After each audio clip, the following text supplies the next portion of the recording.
a lot though about like what were you doing before all this came about? Like everybody is streaming. Yeah, everybody. You are learning our worth, and y'all are scared.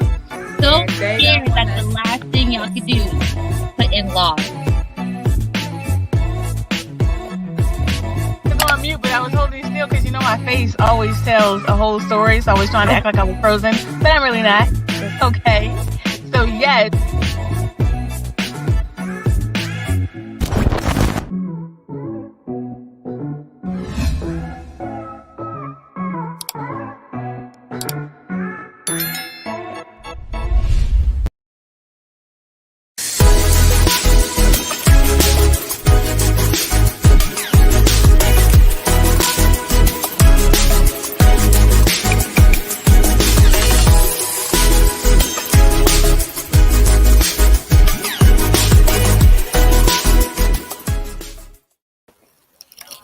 Hello, and welcome to another episode of our podcast. Today we have a super special guest. This is my partner in crime and in business, simply Naimah, and we're going to be talking about her awakening, finding your purpose, and just the shit we talk about all the time that we don't share with the world. We have some really powerful conversations. And so we're just going to bring it to you guys and see, your thoughts and just let you into our world a little bit. So before we jump into the conversation, I do want to give you a chance to introduce yourself. I am simply Naimah. Y'all know me. Like she said, I'm partner in Dunbar Business Associates and Bessie's in Business, longtime friend and family member. I'm grateful to just be here to talk a little bit about some of the stuff that we talk about. I don't let people into this part of me all too often. So this is good. I'm glad to be here. Good. So I'm glad you're here too. I'm glad we're able to do this show. Hopefully it'll shed some light on just finding your purpose in life. Just dealing with some of the struggles that a lot of us deal with, just to let people know that they're not alone. So I want to start with just the journey to get to the point that you are now. We had a conversation the other day and you said that you feel like and you finally found out what your purpose is, what you have to do. But prior to that, how did you feel? Like, what were you going through? What were the emotions that you were going through that made you even realize that you needed to find out what your purpose was? Probably uncertainty. So for me, I come from a family, like my parents always poured into me, right? With positive affirmations, words of encouragement, all that. So I always was told, that I was a leader, among many, and that, I was strong. I was before my time. I was wise even as a young person. I've been grown for a real long time, even as a kid. Like I had a nurturing spirit. So but once you get older and you just dealing with like the day-to-day life, like parent, being a parent, right? Trying to figure out what your career is going to be, trying to learn who you're going to be, trying to deal with relationships with friends and spouses and things like that. You're just like on autopilot. And I have been on autopilot for like 15 years or 20 years, maybe 20 years, like autopilot for like 20 years. And then as life started just passing me by, and I've always been, cultured, but as life started passing me by, I felt like I needed a deeper connection to like my destiny and my purpose. Specifically when my father was sick and diagnosed with, cancer, and, just trying to pour life back into him like he poured it into me. So I started searching for something, and religion wasn't giving it to me. I was raised in Islam, and, but with a strong Christian background because my grandmother's was Southern Baptist, and in the household, we have an interfaith household. My husband has been, pretty much grown up traditionally Christian. And then I've had my upbringing with Islam. So like our children get the best of both worlds. And then they had an opportunity to decide what it was that they were going to do. But even with that, like it wasn't enough. Like I knew that I was getting ready to embark on a transition in my life to step into like my next position or assignment as leader or matriarch, right? Because that's just who I am. right? But in the family, starting with my immediate family, my children, my husband, my grandson, and even in my siblings, also in taking on the responsibility of caring for my elders, like my dad until he passed in December, and now currently my grandfather. So African spirituality to me has been important in re-emphasizing the importance of um, respecting your elders and revering them and connecting to your ancestors. And when I knew that, like I needed that from because my father was at a space where we knew he was going to transition. Hello, we all are. You know what I mean? And it was coming, more evident every day. And even though I tried to pour into him, I needed something to pour back into me. And nothing gave me that but African spirituality. So when I was in those moments of darkness, and sadness, I called on his mother in the shower, crying in tears. I called on his grandmother. I called on my brothers who had left before me. I called on my mother's mother, who was a nurturer. Like, just show me the way, just show me the way, and really began to get intentional about manifesting, being purposeful and identifying what my purpose is and walking in it. And it's just helped me in terms of my grief. It's helped me in terms of boundaries. It's helped me in terms of becoming healthy, like mind, body, and spirit, because you got to be healthy internally in order for you to be healthy externally. So that's my purpose. That's my mission. And I'm embarking on it more now than ever before, because now I'm finally to a point where like I've embraced it. Before it's like, I don't want that responsibility. Leave me alone. It's too much. Right. I don't want to When do you it. felt like all the pieces were lining up Oh, for absolutely. just, but this time that you're in your life right now, just different things that have happened to you. People always say everything happens for a reason, and at the time you don't necessarily know why. Like, it's a reason that at this time you landed in this place because Yeah. it's been all around you before. Like, it's been a part of your history and your family. Um, so when you say African spirituality, like we discussed this before, you were saying that, with in Islam and in Christianity, you can't have that and then have African spirituality. But with African spirituality, you can have that as well. So how important is Islam still how important is Islam to you right now? Now that you've been seeking, your ancestors and doing things a little bit different and embarking on this new path of spirituality, and not so much organized religion. Mhm. How important is it to you to still keep Islam a part of that? Um, that song "Make New Friends to Keep the Old." Some are silver and the others are gold, right? Like Islam is still important to me. Like that's what has gotten me through my whole life. You know what I mean? And at the times when I was, I guess, most disciplined in my practice with Islam, those were the times that I had better outcomes, in life. So I have to recognize Islam for that, you know. And then, again, just my dad coming up under the Nation of Islam, having a strong, uh, I guess, Black Muslim experience for me has been different than a lot of other maybe Black Muslims my age. So yeah, Islam is what it is. It's peace. It's monotheistic, but African spirituality too is monotheistic, and a lot of people don't recognize that. Um, but like I said, or you refer to, I feel like a lot of time in Christianity, or organized religion is frowned upon to connect to rituals of from our history, from 6,000 years ago, from what we were used to practicing, in Africa before Islam was given to us. There was African spirituality. Before Christianity was given to us, there was African spirituality.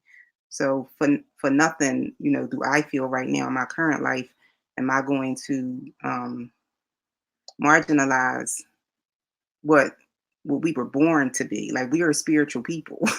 This is who we were, and for 500 years, is who we've gotten away from.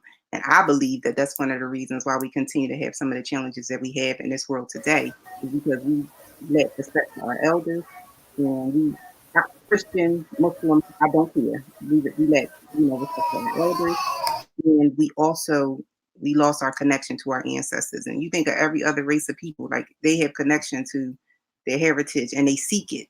We won't even seek it. We just comfortable with what it is that they give us. We embrace that, and we've forgotten who we are. So for me, I've been, again, always knowing this. My ancestors, I feel like, have always been with me, but maybe I haven't always been with my ancestors. But with me for now, just being intentional on listening to what it is that they give me, utilizing the guidance that they give me, and that I seek, and utilizing it to just make me a better person, um, assisting in having a larger impact in the community, because my ancestors were great type of people anyway. And that's what I want to give back. I want to give back that which was given to me. So, and in organized religion, I feel like it's a division.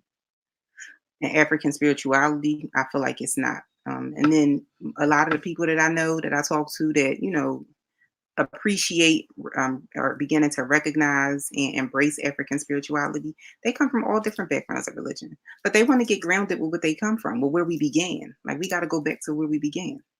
Right. And it was by design that we were taken away from our culture and Oh, separated. absolutely. Um, you said that you feel like your ancestors were always with you, but you weren't always with them.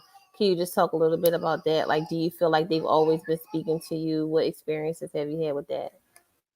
Yeah, I mean, as a child, just communicating with my aunts, my relatives or ancestors that had passed on, that I wouldn't have known, and just being told about those relationships, just coming up, as a child. Um, Other significant things that have happened to my life that have, brought me back, like, wow, you have a certain level of discernment or intuition, that's different from others. Being a healer, I definitely am a healer, and, just, again, embracing that, tapping into that, and becoming more knowledgeable about it, so that I can continue to do that kind of work. Um, we don't tap into our energy. Like, we don't tap into our vibration. We don't tap into nature. Like, we've been removed from that, and it's definitely been to our detriment. You know, I'm blessed because, even with, again, Islam and Christianity, the way we raise our children, like, my children know what journey I'm on.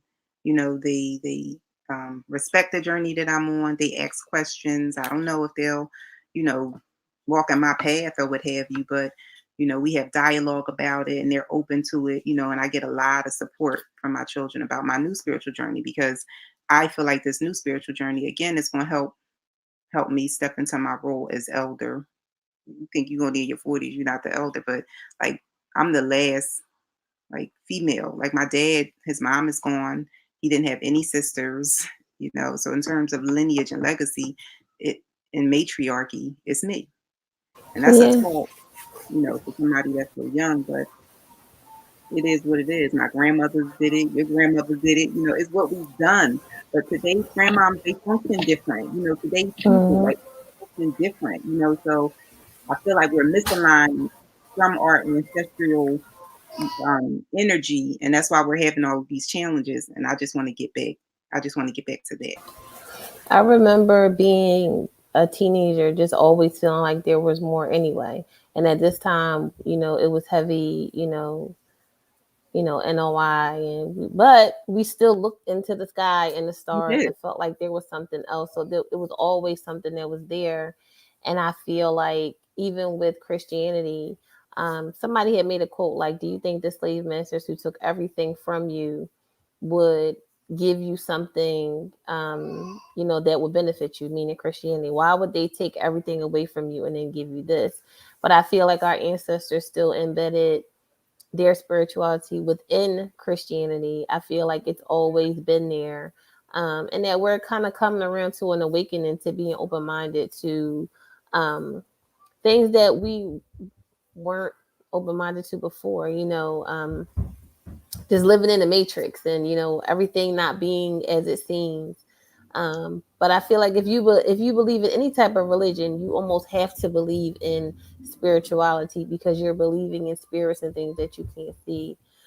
So it's good that you have a support system, people that are supporting you, because you know a lot of times if you're a Christian and you tell somebody that you're talking to the ancestors, that's a problem.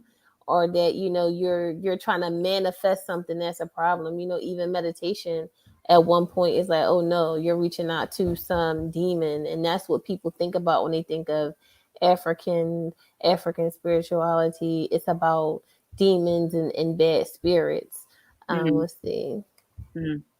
Hello, ladies. I love this. My father and I have been tracing our lineage so we could put names and faces to our ancestors. Okay, that's important.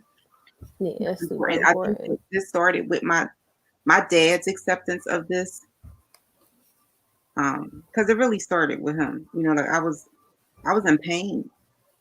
Like my dad is my best friend. Like, you know, like he taught me of the importance of forgiveness, the importance of apologizing. Because as a parent, you know, my dad would always atone for whatever he felt like he wronged us, and he spent a lot of time apologizing for his mishaps as a young person. That's how you break generational curses, right? So I wanted to continue that. Like I needed to be able to feel comfortable hearing the voice of my dad in my head. You understand? Feeling that presence, remembering that, just to keep me on the right track, because how he communicated with me was so important, like in this lifetime. I need that, right? I needed to be comfortable tapping into that. I need to be able to not feel ashamed of that, you know. And when I was just trying to find my way, you know, going through that process, and spiritual advisors that I trust, you know, elders that I trust, you know, that are of community, that are of family, you know, I mean, like legitimate, genuine people, you know, and I shared that with my father, you know, he was so happy for me because he too saw that me venturing down, you know, this journey was going to prepare me for all of the things that he told me I was. You know, everything that he said I was, and what I needed to do, and what I needed to embrace, and how I needed to walk. And, you know, again, protecting my peace and protecting my space, and not dealing with no sucker nonsense. You know, all of that. You know, I need that. And my father has done a lot of work on this world. So I had to tap into that strong ancestral force, you know, to help me manage even my mental health. People don't think that, you know, spirituality helps you manage your mental health. It's okay to pray about it, but it only depends on who you praying to. No, I revere my father as my strongest ancestral force. So I go to him very intentionally for guidance. My grandmother too. And in my manifestations and in my affirmations, and I've been blessed. Like I have been blessed as a result. So, just for people that may not be clear, we're saying African spirituality. Like, what exactly is that? We're not talking about another religion or anything like that. Like, what's the best way you can explain it in simplest terms for people that are watching? Really just connecting in reference to your ancestors. I'm not going to get, everybody's journey is different and it's real individualistic, right? Because my destiny is my destiny. Your destiny is your destiny. So in terms of what I've been doing, you know, some of it is, a lot of it is traditional, you know, African practice, but it starts with, you know, being connected to your ancestors. It starts with understanding your power, you know, your vibrations, understanding and accepting, you know, your energy, you know, understanding that energy is everlasting, you know, like all of that kind of stuff. So being in a state of peace, being intentional about that, you know, embarking on activities and surrounding yourself by people, around people that have that same vibration and that same alignment, you know, so that you're not stressed out, you're not overwhelmed or underwhelmed, you know, like just balance, you know. And it's for, again, it's just, for me, that's where it starts. And I've learned a lot. I mean, I went to Catholic school, like I said, you know, grew up in Islam, strong Southern Baptist connection in my family, my husband being a Christian. um I don't know, and nothing has made me feel like this, you I know. had one of my clients. We talk about death a lot, and we talk about how it's so natural because everybody has to die, and it's something that you know, but we always take it so hard. Um, and I feel like if you start to embrace the fact that we are soul and we are energy, energy cannot be destroyed, and that, you know, everything is still ever evolving and all around us, it kind of gives you more of, helps you be more at peace when someone that you know does pass away. And I think that is probably part of why people take it so hard because, like you said, we're so far removed from the way things used to be, how we used to operate. We came here and they took everything away from us and gave us this and said, hey, this is what you should follow. Um, and I still believe, like, I'm still Christian. Um, and, you know, we talk about this all the time, like being in the matrix. Like, would you let them unplug you and go fly around and find your purpose? I don't know if I would. I don't know if I would, but I think that's part of the journey. Like everybody Yeah. comes to this place when it's It's their appointed definitely- time yeah.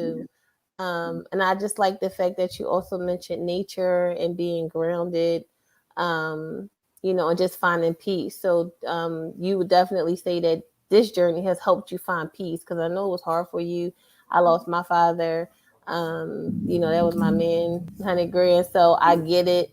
Um, but this has helped you find peace dealing with that because he's still with you, he's still around. Yeah. Yeah. I don't take anything, you know, we as you know, what do they say? We as the global majority, right? Us folks of the African diaspora, like we'll take, you know, lemons and make lemonade, period. We resilient. Like that's what we do.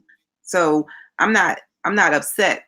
Like I don't feel like, oh, you know, you taking that slave man religion, you know, or you know, them saying master slave. I don't do that, you know, because we've been able to adapt and adopt and um, you know, kind of like again, just stay resilient and all everything that we've gone through as a nation of people. You know, that just shows how great we are, and we needed whatever we needed at that time to do.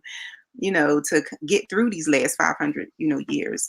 You know, and we still have a lot of work to do. For me, for Naimah, the importance of going back to my roots so that I can be even more powerful in my purpose is essential. And Christianity ain't taking me there. Islam is not taking me there. African spirituality is. And I was, again, very intentional about asking. Like when my dad was passing away, and I'm watching him, this strong giant of a man, I'm watching him get weak, lose weight, lose his memory, become more and more dependent, you know, and I'm just pouring like love and life into him, just trying to extend his life, the quality of his life. I didn't care. It was nights I wasn't sleeping. You know, I was his caregiver, nights I wasn't eating, my children and my husband, like we all just wrapped around him as a family to try to preserve our king, right? I was in the shower crying, like literally asking my grandmother, like, help me accept this. I need help because I can't accept it. Like I know I need to. I know what it is. Like I know all of that, but I can't accept it. Like I'm saying it with my mouth, but it ain't, I'm not feeling it. I need you to help me feel like this is what I would do. And it was away. It went away. My dad passed away in peace. You know, it was during COVID. He wasn't in a hospital where nobody could see him. My dad had COVID when he died. He was surrounded in his space with pictures of his ancestors, his mother, his father, his all around him in the comforts of his own home, you know, around the love of his family. And I don't know if I don't know if I wouldn't have embarked on this journey, like if I would have had taken the time out to really appreciate the help that my ancestors had given me in there, or even eggs. Because when you're just doing the day-to-day autopilot stuff, you don't even pay that no attention. You don't even pay that Right. no attention. Some people don't pay that no attention. And I know that I'm so overwhelmed because I manage a lot of stuff. You know, I probably wouldn't have paid that attention. But I knew I needed something, and I asked for what I needed. And I asked specifically to my ancestors, and I received it, you know. Mm-hmm. even in terms of the support that I get right now from my family, my cousin. I take care of my grandfather, the commander in chief. He almost 100 years old. He has a birthday coming up this Sunday. He'll be 98. And I need help taking care of him. So, I'm stressed out. I'm like, it's good because it's my purpose. I'm doing what I have to do. It's my calling, but I need some help. You know what I'm saying? Send me someone. I need some help. My cousin is here from Atlanta. He moved from Atlanta back to Philadelphia to help take care of grandpa. I manifested it. I asked for it. I affirmed it. And it's here. African spirituality taught me the importance and the power of that. And I don't know if I'll be feeling as good as I do right now. Like, I'm not saying that I didn't lose, like grieve my dad's death or mourn his death.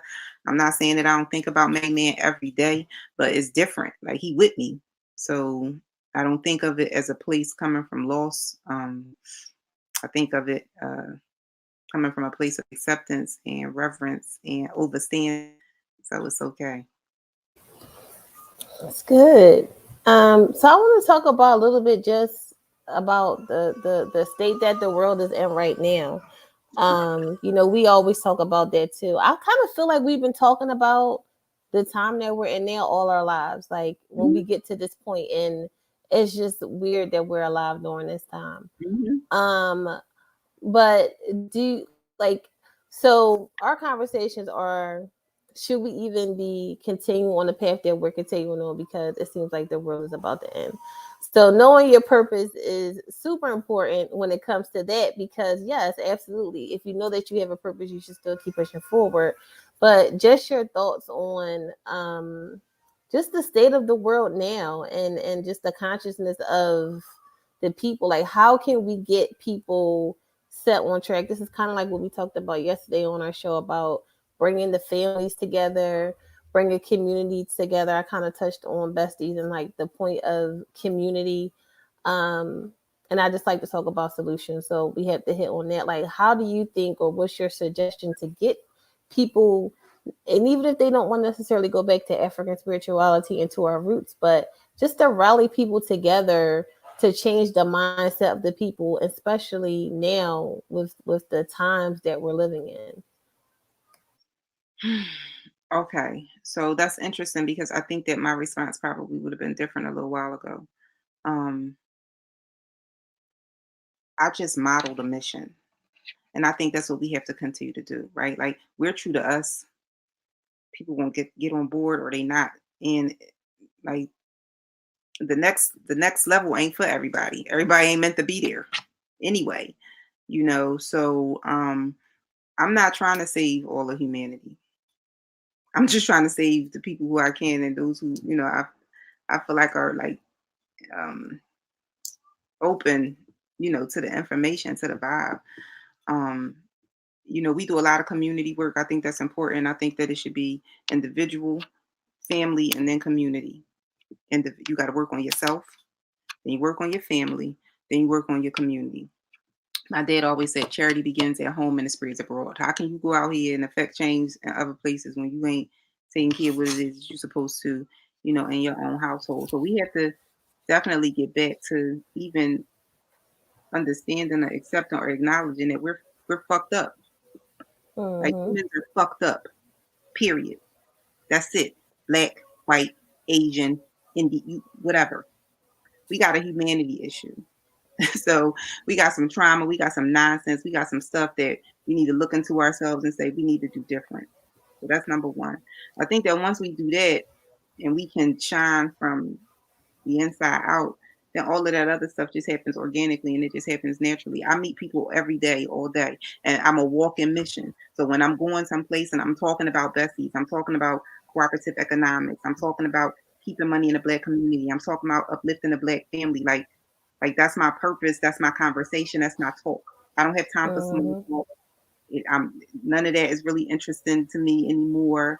I don't really care about the latest, outfit, celebrities, influencers. Please, are you kidding me? Like, that's not my thing. I don't look to that. I look to myself and I look to my family. A lot of time, us in the community, we're looking to other people to save us, to help us, to support us. We don't know who we are first. Mm-hmm. We're doing some really good things, but we still don't even know who we are first. I'm talking about just the Absolutely. bare minimum, looking yourself in the mirror, liking yourself, with your flaws and all, you know, pulling the layers back to identifying, what your heart looks like, what your soul looks like, what your Mm-hmm. intentions are. Are they pure? Like we don't even spend the time with ourselves to learn ourselves. We bypass that because we really don't want to know. We really Mm-hmm. don't. We really don't want to make the change, and that's why we're spinning in circles like this as a nation Mm-hmm. and as a people. That's why we're spinning in circles like this. So until we get to understand the greatness that's within us, we're not going to be able to produce. And it's sad. I mean, like because I feel like because we're stuck in the matrix, I feel like because we're plugged in, because we the most plugged in. I don't Mm-hmm. care what anybody say. We the most plugged in. And because we have the most damaging effects, long-term effects. Our babies are dying. We keep eating up all of the shit that they giving us, vaccines and all. You know, the stuff that we see on TV, the music that we listen to, the food that we eat, and we're just okay with it. So um, the violence. I mean, like right now, what's going on in West Philly is like Grand Theft Auto, live. Like these kids think that they Mm-hmm. live between a rap video and a damn game. Mm-hmm. And you said it is by design, but until we unplug from that and start looking at ourselves, moving different, not accepting the bullshit. Like black people actually think that it's okay that they produce the bullshit that they do. Mm-hmm. God, like we were first and then we were last. And 2000. that's why I called the show, the title was The Awakening, because of the awakening that you had, but also because I kind of feel like um The world is there though. I feel like we getting there. I feel like it's more that's people. what I was going to say. I feel like some of it is the media still portraying um the images and just the scenarios that they want us to believe that are true. I don't think that everything we see is true. I think That's that why this there is are, important. huh? That's why this is important. Like besties Yeah, media and like because they're controlling the narrative. And we know right. the narrative, I mean historically, period. Like we know that the narrative isn't true. We know that it's bull crap. So when we have media outlets that are for us, by us, where we can communicate this and get the message out to the people. And I'm not talking about a message of division either. Like I'm not Mm-hmm. at all, period. But like let's just come together and do what it is that we have to do. We need media outlets like this, that are black owned and black powered, you know, um, to do this kind of work, whether it's on film, whether it's radio, music, literature, just all of the creative things that we already are because we created everything. Facts. Mm-hmm. We created everything. So we just got to get back to that and not be afraid to like walk in that. I remember one time I was going for a job interview because I was going for a promotion at my job, and I knew that I deserved that promotion. I knew the work that I had put in. You know what I'm saying? I know my skill, my talents, my abilities, my capabilities, all of that. And when I interviewed for the position, I had 3 different interviews. And I remember at the third interview, my director, who I had a really good relationship with, she said that some of the other people on the team um, that I was too confident. I was overconfident while I was interviewing for the position. And I was like, I was offended. I was offended that you jokers thought that I was overconfident because I was expressing and pretty much highlighting, memorializing everything that I had done in the time that I was there, all my professional growth and development, right? But I was saying it with certainty, with confirmation, emphatically that this is what I've done. And all of those other people in the room thought that I was too confident. Like it was a issue for me to know my talents and the talents that I brought, to the company. But these white folks, white ran companies, white leadership, how dare you, black girl, even tell us what it is that you've done, for this organization. I rebuke that. I rebuke that 150%. I don't want to be attached to anything like that, whether it's a company, whether it's a friend, whether it's a relationship. I don't want to do that. So we have to, again, in terms of intentionality, be intentional about what we are putting out there and what we're putting in to our bodies. Ginger said the newspapers advertise two different articles about the same subject matter in different neighborhoods to create the Yes, they illusion do. of black people killing each other to the white neighborhood. Exactly. Mm, That's what I was trying to say. I feel like a lot more people are awakening to just who we are as a people, but it's not always broadcast. They don't want to put that message out there. And a lot of times it's not like what they say the revolution will not be televised. It's not going to be televised because when people start to awaken, they pull away from media outlets. They pull away from the music that you hear. They kind of go into communities that mm, believe what they believe and build nation building. right. So I feel like a lot more people are beginning to awaken to who we are, and I feel like we need to pull away from mainstream media and we need to start telling our own stories. That's Mm, why I wanted to focus besties to be more of a media company. We could still do all the things that we do within the community, but we need to tell our own stories. We also need to start talking to our elders. A lot of our elders, you and I spoke about this, like they're passing away and we're letting them leave here with all the information that we need to continue the journey. They're passing the right. baton to us, but we haven't gotten any information from them. Plus, I think a lot of times some of the youth, if they would sit up under someone who can give them more insight, they wouldn't be so inclined to listen to their peers who don't know anything either. Yeah, but we got So sometimes we do this thing with the young people where we silence them, right? And they are our right. future. So, we got to open up that line of communication and even talk because some of us, grew up and we were able to sit up under people, especially the women. Like I always sat up under my grandmothers and I learned a lot. We would be at school, going on school trips. Miss Allison, shout out to Miss Allison from St. Rosalima. She was one of the school moms. I sat up under Miss Allison when we were going back and forth, to the trips so that I could behave and sit with her. I didn't want to interact with the other folks. But sometimes we like stay out of grown folks' business. You go over there. We just shunning our kids. What are we preparing them for? What are we preparing them for? We're not even, able to have a conversation. Or are they just so bad? They just so bad and they got so much and we so disappointed that we can't even take a step back to sit and have a conversation with them. Like our kids are hurting, so I feel like you're absolutely right. We all come to our awakenings at I think the time that we need to in our lives. For me, I feel like we in such dire straits. I just wish everybody just spoke up like that. Hmm. Because we in trouble, man. Like we are. Like we in trouble. So our elders gotta somebody said a lot of our the elders are the main ones pushing that fear mindset. Absolutely. But who are the elders that we're connecting to?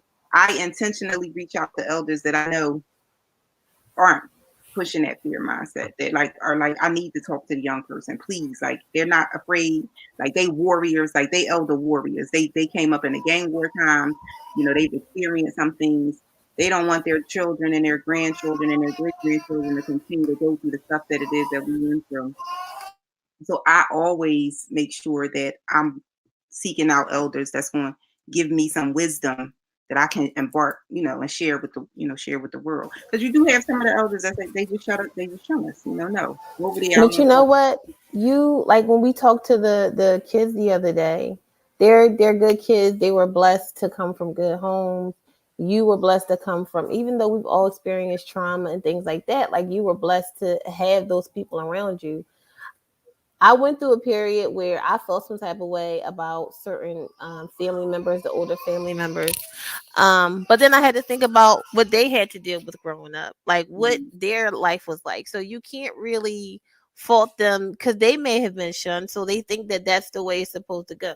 They're not saying stay out of grown folks' business just because that's Mhm. probably what their parents did to them. And then if they may Right. have had a time where, and even now, if you have a mother who's working so much, she may not have the time and energy to put in with her kids. So I just feel like that's part of the importance of community, and why I'm so focused on that, and why when I came to you with the whole mission, like we need to do something to help people, businesses, families, community, the men in our community, the black men who don't have a voice, Right. because if you were brought up a certain type of way, while everybody has a choice and you have to deal with the consequences of those choices, sometimes your circumstances dictate the choices that you make, whether good or bad. So I don't want to fault the elders who shun us, you know what I mean? Because that's probably all that they know. Just like, and I don't want to, because this could be a whole nother hour long conversation, but when you have trauma in your family and the elders want to just sweep it under the rug, well, that's probably because that's what happened to them. They don't know how to deal with it. So I commend you for seeking elders and for seeking out the information, because some people just don't do that. They just deal with whatever comes with, based off of what their previous experience was. I don't know who this person is, but they said, as an elder, I appreciate interactions of dialogue with the younger generation. We have much to share with each other. Yeah, we actually tried to put together something like that too. I think we'll probably go back to that too, Revisit it. just to Hmm. just, and it doesn't have to be anything deep, just conversation, because a lot of the elders are alone. Their Yeah, families may have passed away, or they're just not visiting them because, like you spoke to earlier, we don't respect them. So they get older, you put them in an old folks home, and then you never see them again. You know what I mean? So we need to be keeping grandmom's home. We need to keep grandmom in the house with us. We need to teach our children to care for them, so that when you become an elder, they'll care for you. Um, mhm. so yeah, it's definitely the media is definitely a need in the community. So I feel like, what I'm doing it's worth something. What you're doing out It here in the is. community is worth something, and even though it may seem like a small drop in the bucket, it's that ripple effect. So So, for me, it don't. I feel like, first of all, I feel like what we're doing is amazing. I feel like oh, it's Miss life Michelle. changing. Hi, Miss Michelle. I feel like it's amazing. I feel like it's life changing. I feel like it's purposeful. I feel like all of our ideas are the ideas that are going to change the world. Like, I don't minimize. We doing big stuff. Period. So, I'm not never going to minimize it, because I know what our intentions are, and I know, the impact that we could have, especially if all these other like-minded people and businesses and folks come together and we form a real coalition. That's not easy, because everybody likes to work in silos. But I've seen it in social work, I've seen it in community work, I've seen it in activism, right? That's why, in my opinion, we aren't able to meet some marks that we could, because we're still divided, even in our activism, you know, even in our unity, it still ain't done. So, it's really, really, really important. So I think that we're doing everything that we're supposed to do, and I think that we're going to be blessed, and I think we're going to bless other people, for it. Just, and those the people that get it, and the people who we need to work with, that we're aligned with, that's going to help push the mission forward. I think they're going to come to us. Like, everything that we need, it's going to come I to feel us. like it's happening. I feel like you meet people every day. You're like, oh, I met this person and this happened. I feel like the universe is bringing them to us in a way so that we don't have to seek them out. Because, I get frustrated sometimes, like, oh, they don't understand. And then I'll have that one person like, you know what? Thank you so much. You really helped me. I'm like, we got action. It's time to keep moving forward. So, Kendra says, very impactful. Stay the course. I just thank you so much for sharing. I know you don't like to do these live videos and be on camera, but you do it for me, so I appreciate it. Love you, girl. Um, and yeah, we're just trying to create under Dunbar a coalition of businesses that believe in the mission, that understand cooperative economics, that understand community, Collective work. and no one person. Yes. Right. We want to do this together. Um, the world seems like it's falling apart, but the only way I believe that we can stay afloat is if we work together. You cannot do it by yourself. That's how you get sucked in to the ways of this world. We need to speak to our elders. We need to revere our elders, and we need to work. Oh, this was not Ari.